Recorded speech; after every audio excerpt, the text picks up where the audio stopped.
தலைவலி வருவதற்கு 2 காரணங்கள் இருக்குது. தலைவலி ஏன் வருதுன்னு தெரிஞ்சிச்சுன்னா, அதை நம்ம தடுத்து நிறுத்திடலாம். தலைவலி வருவதற்கு காரணம் நம்ம தலைப்பகுதி, அதாவது உடம்பு அல்லது தலைப்பகுதி, மூளை அளவுக்கு அதிகமாக சூடாயிடுச்சுனாலும் தலைவலி வரும். அளவை விட குறைந்து விட்டாலும் தலைவலி வரும்.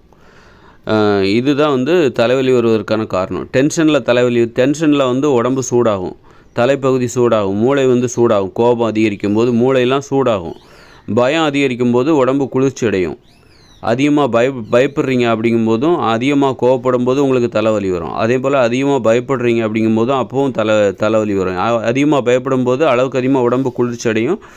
அதிகமாக கோவப்படுறீங்க அப்படிங்கும்போது அளவுக்கு அதிகமாக உடம்பு சூடாகும், தலையும் சூடாகும், அப்போவும் தலைவலி வரும். இந்த 2 காரணங்களை தெரிஞ்சுக்கிட்டாலே, அதுபோல் அளவுக்கு அதிகமாக சூடாகிற மாதிரியான உணவுகளை சாப்பிட்றீங்க, சிக்கன் சாப்பிட்றீங்க அப்படின்னா அப்போவும் உங்களுக்கு தலைவலி வரும். இப்படி இந்த காரணங்களை தெரிஞ்சுக்கணும். காரணங்களை தெரிஞ்சுக்கிட்டால் இந்த